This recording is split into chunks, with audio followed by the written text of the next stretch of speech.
لقد من الله على المؤمنين إذ بعث فيهم رسولا آمنت بالله صدق الله العظيم وقال النبي صلى الله عليه وسلم مثل ما بعثني الله به من الهدى والعلم كمثل غيث القصير أو كما قال عليه السلام صدق رسوله النبي الكريم الأمين إن الله وملائكته يصلون على النبي يا أيها الذين آمنوا صلوا عليه وسلموا تسلیما۔ محبت کے ساتھ درود و سلام کا نذرانہ پیش کیجئے۔ الصلاة والسلام علیک یا سیدی یا رسول اللہ وعلا آلک و اصحابک یا بلغ العلا بکمالہ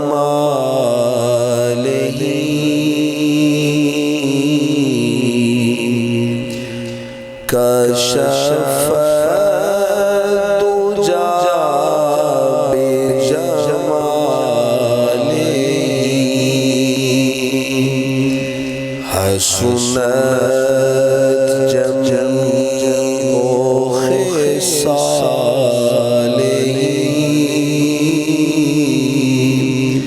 صلوا عليه وآله۔ اللہ جل وعلا کی حمد و ثنا اور مصطفیٰ جان رحمت حضور نبی رحمت کریم آقا احمد مجتبی جناب محمد مصطفیٰ صلی اللہ علیہ وآلہ واصحابہ وبارک وسلم کے دربار عالی مرتبت میں ہدیہ عقیدت و محبت درود و سلام کا نذرانہ پیش کرنے کے بعد میرے انتہائی واجب الاحترام بزرگوں، قدر کے لائق دوستوں، بڑے خوش نصیب ہیں آپ لوگ اور آپ کی وساطت سے میں کہ رب تعالیٰ نے ہمیں اپنے محبوب کریم صلی اللہ علیہ وسلم کے میلاد کی محفل میں حاضری کا شرف عطا فرمایا، اور انتہائی مشکور ہیں برادر مکرم حافظ محمد بلال صاحب، ان کے والد بزرگوار محمد ریاض صاحب، جنہوں نے اس خوبصورت محفل پاک کو سجایا، مجھے اور آپ کو میلاد منانے کا موقع عطا فرمایا۔ اللہ رب العالمین ان کی یہ ادنا سی کاوش قبول کر کے دنیا اور آخرت میں اس کا عظیم صلہ عطا فرمائے۔ ہماری اس مسجد کے قاری صاحب موجود ہیں، بزرگ دوست بچے موجود ہیں، وقت کی نزاکت کو ملحوظ خاطر رکھتے ہوئے کچھ منٹ آپ احباب کے ساتھ گفتگو کرنے کی سعادت حاصل کروں گا، اس دعا کے ساتھ کہ رب تعالیٰ میری زبان پر کلمۃ الحق جاری فرمائے، حق کہنے اور سنا کر اس پر عمل کرتے ہوئے زندگی بسر کرنے کی توفیق عطا فرمائے۔ یہ محفل میلاد مصطفیٰ،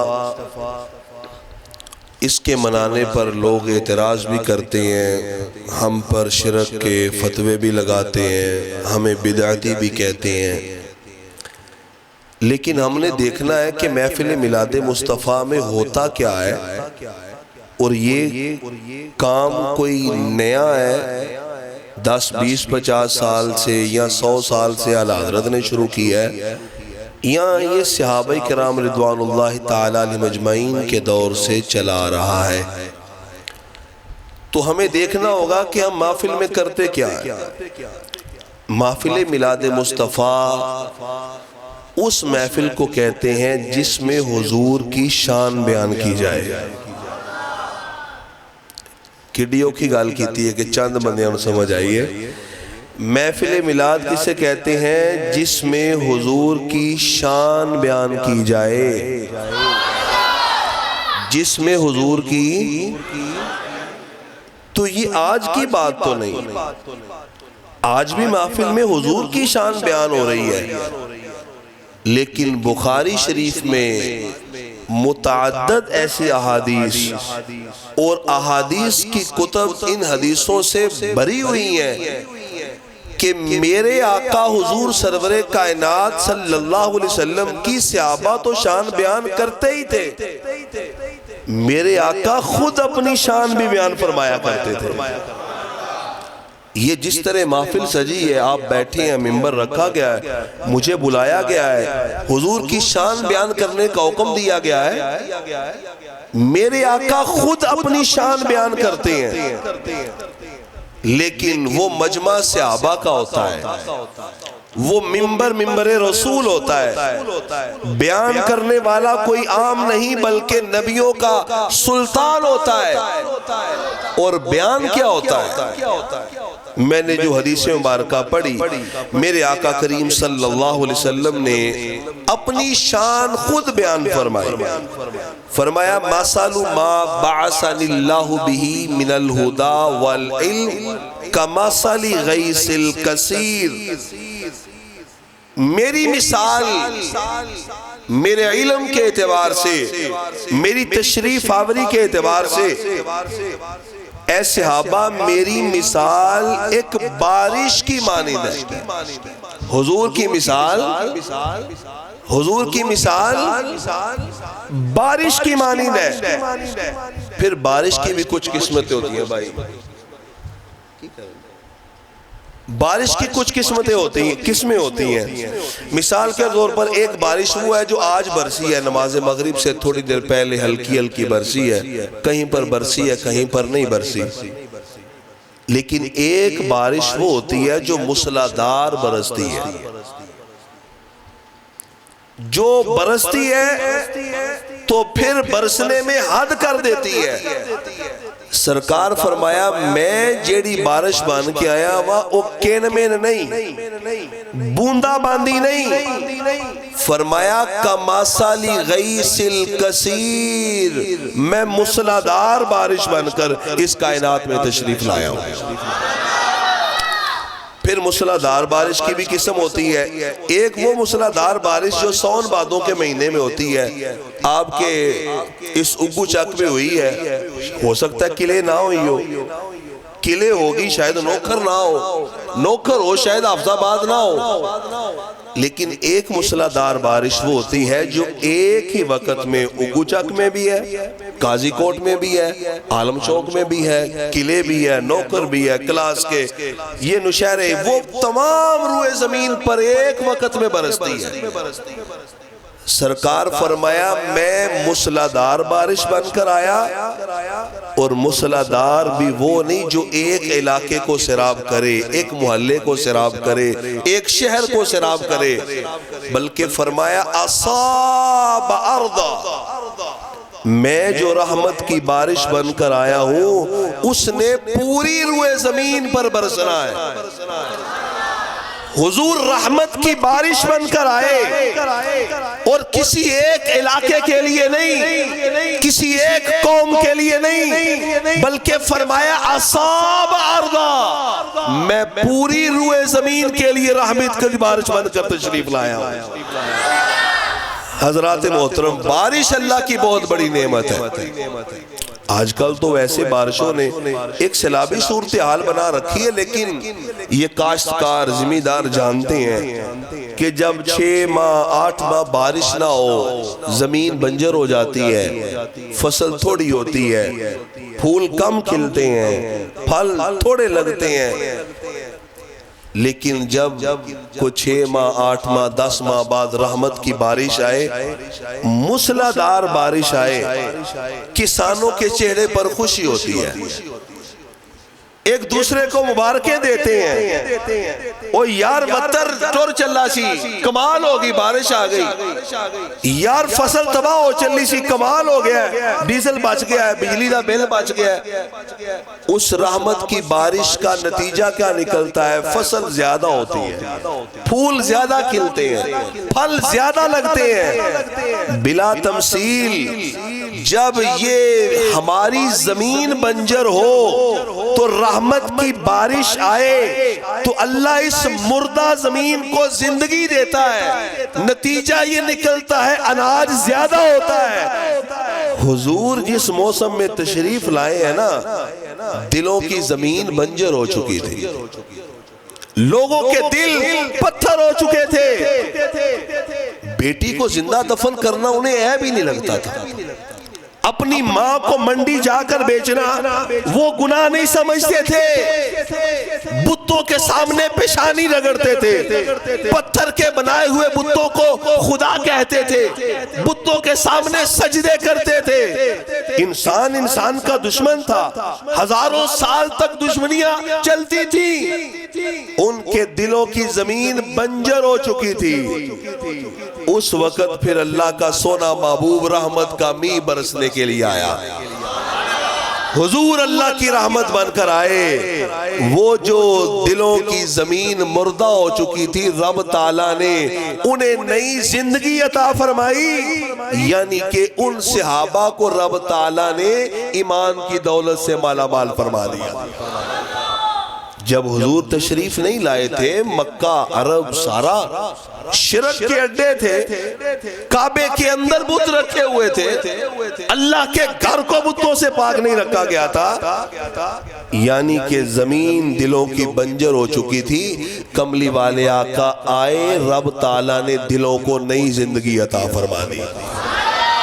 اب یہ حضور کی شان ہے، اور بیان کون کر رہا ہے؟ حضور سرور کائنات اپنی شان خود بیان فرما رہے ہیں۔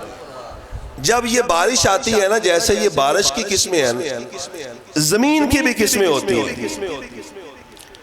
ایک زمین بڑی اچھی زمین جو بڑا اچھا فصل دیتی ہے، جب اس زمین پر بارش برستی ہے تو اس کے اناج میں اضافہ ہوتا ہے۔ آپ نے دیہاتوں میں ایک زمین دیکھی ہوگی جس کو کلر کہتے ہیں، اس پر سارا سال بارش برسے اسے کوئی پرواہ نہیں، کیوں؟ وہ بنجر زمین ہے، وہ فصل نہیں اگاتی ہے، اس میں پھول نہیں کھلتے۔ اب بارش تو ادھر بھی ہوئی ہے کلر میں، بارش اس فصل والی زمین میں بھی ہوئی ہے، لیکن نتیجہ کیا نکلا؟ وہ جو فصل والی میرا زمین تھی، اچھی زمین تھی، اس کی رب تعالیٰ نے نشو نما میں اضافہ فرما دیا، اور جو بنجر زمین تھی، کلر زمین تھی، نہ پھول کھلے، نہ پھل لگے، نہ فصل ہوئی۔ اب کوئی انکار کر سکتا ہے؟ بنجر زمین کو آ کر دیکھے، اس پر ہریالی نہیں ہے تو بندہ کہے لگتا بارش نہیں ہوئی، یہ کوئی بندہ کہہ سکتا ہے؟ بھئی بارش ہوئی ہے لیکن زمین اس قابل نہیں کہ بارش کی وجہ تو اناج آئے۔ اگر تو نے دیکھنا ہے کہ بارش ہوئی ہے کہ نہیں، تو پھر اس میرا زمین کو دیکھ، اس فصل والی زمین کو دیکھ، دور سے دیکھے تو پتا چلے گا بارش کے اثرات ہیں۔ اوپر پتوں کی ہریالی بتائے گی، وہاں پر گھاس کی خوشبو بتائے گی، پھلوں کا، پھولوں کا، اناج کا اگنا آپ کو بتائے گا کہ یہاں پر بارش ہوئی ہے۔ میرے دوستو بالکل اسی طرح دلوں کی بھی ایک زمین وہ ہے جو بنجر زمین ہے، ایک زمین وہ ہے جو آباد زمین ہے۔ حضور کیا ہے؟ رحمت کی بارش بن کر۔ اب جب دلوں پر حضور کی وہ بارش برسی تو جو دل تھے نا سنیوں کے، آباد دل، فصل دینے والے دل، ان دلوں پر جب 12 ربیع الاول کو بارش برسی، کسی نے جھنڈیاں لگائیں، کسی نے گلیاں سجائیں، کسی نے محفل میلاد سجائی، کسی نے لنگر کا اہتمام کیا، اور بتایا کہ لوگوں رحمت کی بارش برسی ہے، رحمت کی بارش برسی ہے۔ یہ جنڈیاں، یہ لڑیاں، یہ محفل، یہ لنگر، یہ جلوس یہ بتاتے ہیں کہ ہمارے دل میں حضور رحمت کی بارش بن کر تشریف لائے ہیں۔ اور جن دلوں کی زمین مردہ ہو چکی ہے، 12 ربیع الاول کو ان کی مسجد کو تالا لگا ہوگا، 12 ربیع الاول کو ان کے محلے میں لڑائی ہوگی، کوئی کہتا میرے دروازے سے جلوس نہیں نکلنا چاہیے۔ سنیوں کے چہروں پر خوشی کے اثرات مبارکیں آمد مصطفیٰ، اور منکر میلاد کے منہ پر 12 بجے ہوئے ہیں۔ اب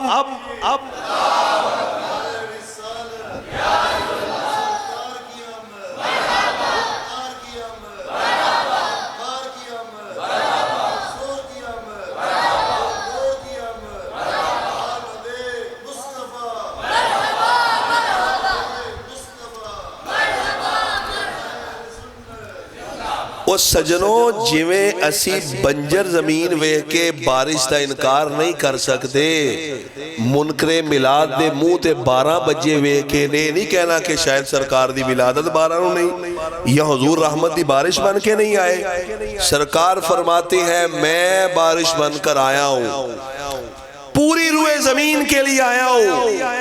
اب جن دلوں کی زمین ایک آباد کھیتی کی طرح تھی، اس نے اس بارش کو اپنے اندر جگہ دی، پھر حضور کی شان بیان کرنے کو جی چاہا۔ لیکن جس کے دل کی زمین روڑی کی مانند ہے، بھئی بارش روڑی پہ بھی پڑتی ہے نا، تو اس کی گندگی میں اضافہ ہوتا ہے، اس کی بدبو میں اضافہ ہوتا ہے۔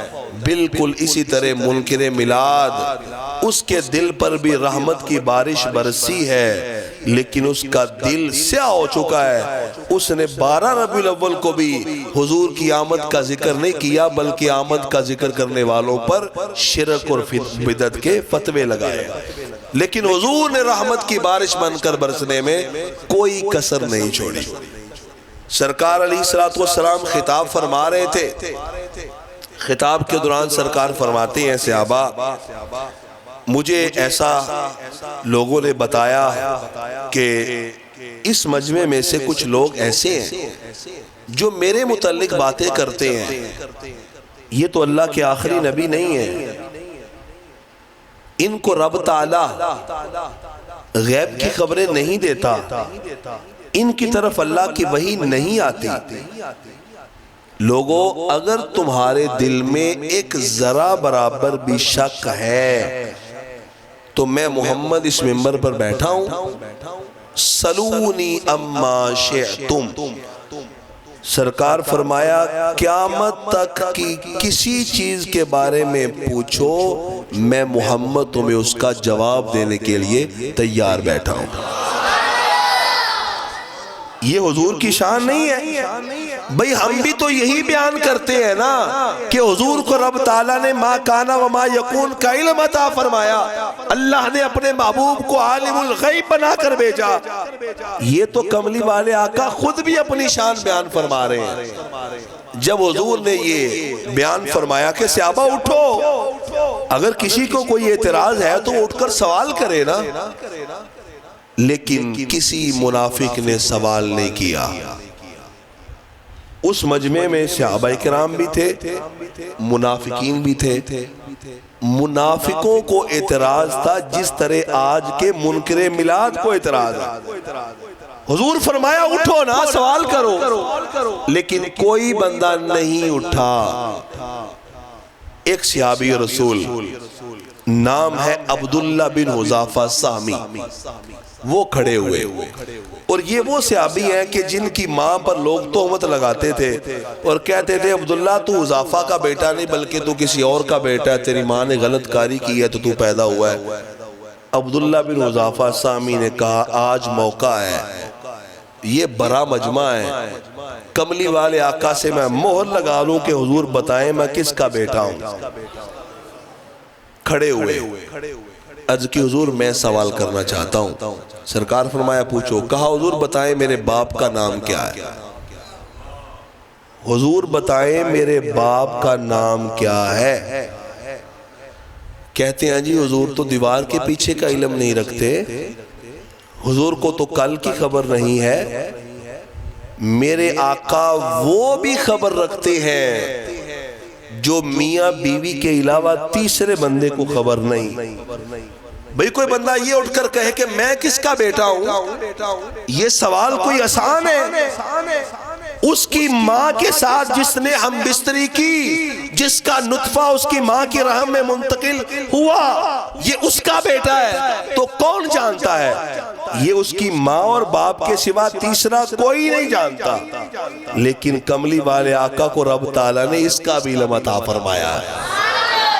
عبداللہ بن حذافہ سامی نے سوال کیا، سرکار فرمایا عبداللہ یہ لوگ تیرے نسب پر طعن کرتے ہیں، تیری ماں پر تہمت لگاتے ہیں، یہ سارے لوگ غلط ہیں، تیری ماں ایک نیک ہے، پارسا ہے، تو کسی اور کا نہیں بلکہ حذافہ تو سامی کا بیٹا ہے۔ اے عبداللہ تو حذافہ سامی کا بیٹا ہے، تیری ماں پر لوگ ویسے ہی اعتراض کرتے ہیں۔ حضرات محترم عبداللہ بن حذافہ اٹھے، گھر گئے، جا کر والدہ کو بتایا ماں جی یہ جو لوگ میرے اوپر اعتراض کرتے ہیں نا کہ تو حذافہ سامی کا بیٹا نہیں بلکہ کسی اور کا ہے، آج میں نے وہ مسئلہ حل کر دیا ہے۔ ماں نے پوچھا کیا ہوا؟ اس نے کہا حضور نے آج بڑے مجمع میں اعلان کیا کہ کرو کوئی سوال کرنا چاہتا ہے، میں قیامت تک کی ہر چیز کے بارے میں بتانے کے لیے تیار ہوں۔ تو میں نے اس بڑے مجمع میں اٹھ کر سوال کیا کہ حضور بتائیں میرے باپ کا نام کیا ہے؟ حذافہ کی عبداللہ بن حذافہ سامی کی ماں کہنے لگی بیٹا یہ تو نے کیا کیا؟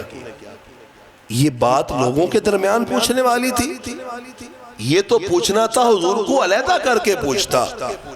یہ تو میں نیک ہوں، پارسا ہوں، میری یہ عفت اور پاک دامنی ہے کہ میں نے کبھی باہر منہ نہیں مارا، لیکن اگر میرے اندر کوئی غلط کام ہوتا تو نے تو مجھے لوگوں میں رسوا کر دیا، تو لوگوں کے سامنے میری ناک کٹوانا چاہتا ہے۔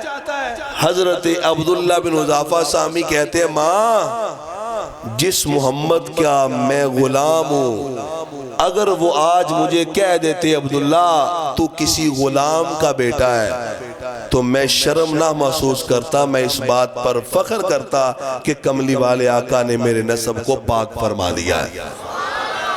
یعنی کہ یہ حضور کی شان ہے۔ حضور اپنی شان منبر پر بیٹھ کر خود بیان فرماتے ہیں، سننے والے صحابہ ہیں۔ اگر ہم حضور کی اس سنت پر عمل کرتے ہوئے محفل میلاد سجائیں، حضور کی آمد کا ذکر کریں، حضور کی محبت کا پیغام لوگوں تک پہنچائیں، تو اس میں کون سی شرک والی بات ہے، کون سی بدعت والی بات ہے؟ اللہ فرماتا ہے لَقَدْ مَنَّ اللَّهُ عَلَى الْمُؤْمِنِينَ اِذْ بَعَثَ فِيهِمْ رَسُولًا۔ مومنوں 12 ربیع الاول کو میں نے جو تمہیں سونا محبوب دیا ہے نا، وہ اتنی بڑی نعمت ہے کہ میں اس نعمت پر تمہیں احسان جتاتا ہوں، تمہیں احسان یاد کرواتا ہوں کہ میں نے تم پر بڑا احسان کیا ہے کہ میں نے تمہیں اپنا محبوب عطا فرما دیا۔ رب تعالیٰ نے کائنات کی ہر نعمت دی ہے، لیکن کسی نعمت پر رب تعالیٰ نے احسان نہیں جتایا۔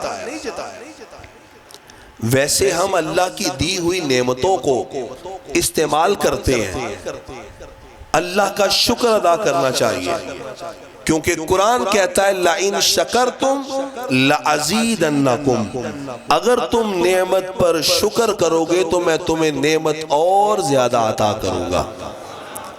حضور اللہ کی سب سے بڑی نعمت ہے، اس نعمت کے حصول پر رب تعالیٰ کا جتنا شکر ادا کرے کم ہے کہ رب تعالیٰ نے 12 ربیع الاول کی صبح اپنا سونا محبوب ہمیں عطا فرما دیا۔ حضرات محترم کتنا بڑا احسان کہ رب تعالیٰ نے احسان جتایا ہے۔ مفسرین فرماتے ہیں احسان کیوں جتایا؟ اللہ رب العالمین نے مومنوں پر اتنے احسان کیے، یہ مکان کا اپنا ہونا یہ بھی بڑا احسان ہے، گھاری اللہ کی بہت بڑا احسان ہے، بندے کا مکان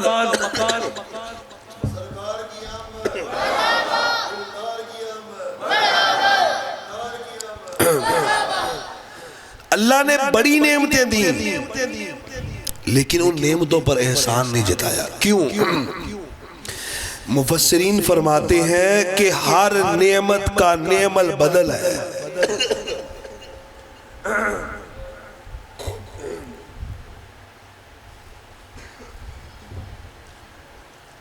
مفسرین فرماتے ہیں کہ ہر نعمت کا نعم البدل موجود ہے.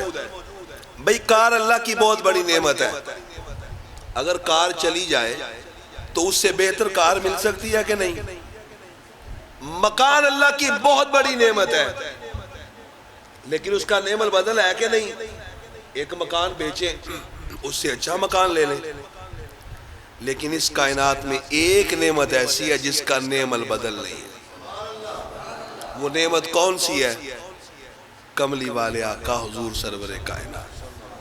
رب تعالیٰ نے اپنے محبوب کو بیچ کر خاتم النبیین ہونے کا شرف عطا کر کے ختم نبوت کا تاج پہنا کر ہمیں ایسا سونا محبوب دیا کہ اس محبوب کا نعم البدل اس کائنات میں. اس لیے اللہ فرمایا لَقَدْ مَنَّ اللَّهُ عَلَى الْمُؤْمِنِينَ اِذْ بَعَثَ فِيهِمْ رَسُولًا. اس محبوب کے آنے کا ذکر کرنے کے لیے میں اور آپ جمع ہیں. دن رات حضور کا ذکر کرنا ہے اور جتنا حضور کا ذکر کریں گے کملی والے آقا گنبد خضرا میں خوش ہو جائیں گے. کیونکہ حضور کی نعت پڑھتے تھے حسان بن ثابت. حضور پتہ کیا کہتے تھے؟ اے حسان احج المشرکین، یہ ذرا مشرکوں کی ہجے کرو. ہجے کہتے ہیں ان کے نسب پر تان کرنا، ان پر تیروں کی برسات سے زیادہ اثر کرتا ہے الفاظ کا چناؤ کرنا. سرکار فرمایا اے حسان تو ان مشرکین کی اپنے کلام کے ساتھ مذمت کیا کر، میں محمد خوش ہو جاتا ہوں. یعنی کہ حضور کے دشمن کو جب تکلیف پہنچتی ہے تو کملی والے آقا خوش ہو جاتے ہیں. یہ محفل میلاد اللہ کی وہ نعمت ہے جس کے کرنے سے منکر میلاد کو بڑی تکلیف ہوتی ہے. خدا کی قسم سانپ سوکھ جاتا ہے. تو جب ہم محفل میلاد کر کے کملی والے آقا کو خوش کرتے ہیں، کملی والے آقا کے گنبد خضرا میں خوش ہو جاتے ہیں، ان منکر میلاد کے دل پر بجلیاں گرتی ہیں اور مومنوں کے دلوں کو رب تعالیٰ ایمان کی تازگی عطا فرما دیتا ہے. اللہ رب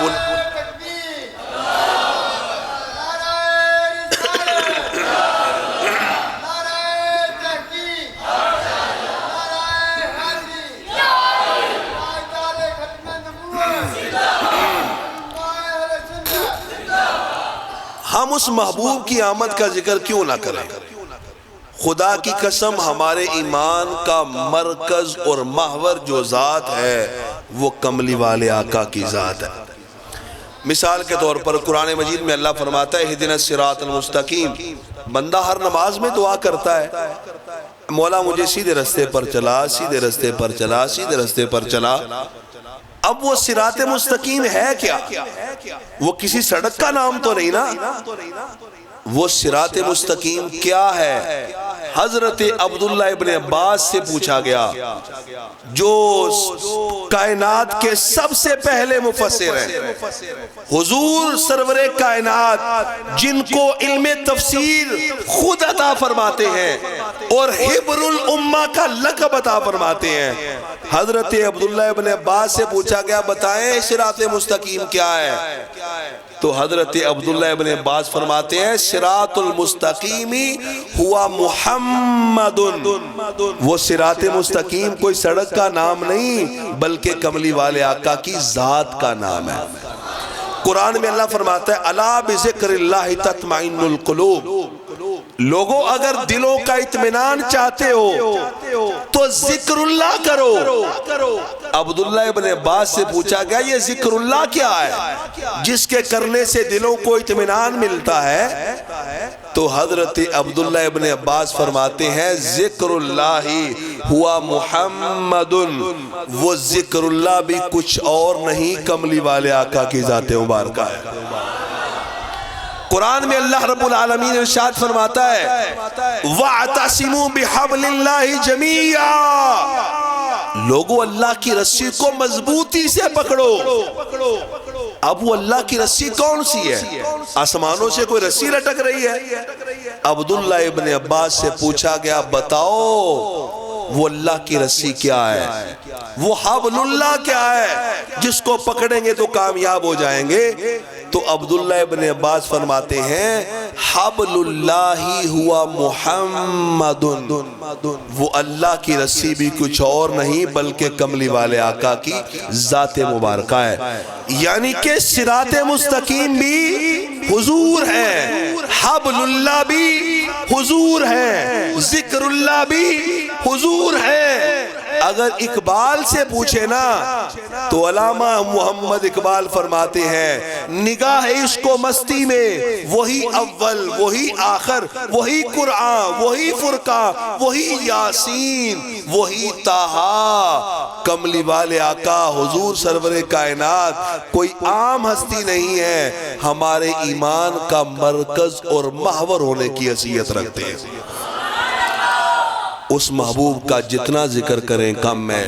اس محبوب کے ذکر سے ہمارے دلوں کو تازگی ملتی ہے. محبوب کے ذکر کرنے سے محبوب کا ذکر بلند نہیں ہوتا بلکہ محبوب کا ذکر تو رب تعالیٰ نے وَرَفَعْنَا لَكَ ذِكْرَكَ، اللہ فرماتا ہے محبوب میں نے تیرے ذکر کو خود بلند کیا ہے. تو جس کے ذکر کو رب بلند کرے بندہ نہ بھی کرے تو اس میں کوئی کمی واقع نہیں ہو سکتی. لیکن حضور کا ذکر کریں گے تو رب تعالیٰ ہمارے درجات کو بلند فرمائے گا، ہمارے ایمان کو تازگی ملے گی، ہمارا کملی والے آقا سے رشتہ مضبوط سے مضبوط تر ہوتا چلا جائے گا. اللہ رب العالمین کی بارگاہ میں دعا ہے کہ خالق ارض و سما ہماری یہ مختصر سی حاضری کو قبول فرمائے. اگر کوئی غلطی ہو مالک اپنے کرم سے درگزر فرمائے. وآخر دعوانا ان الحمدللہ رب العالمین.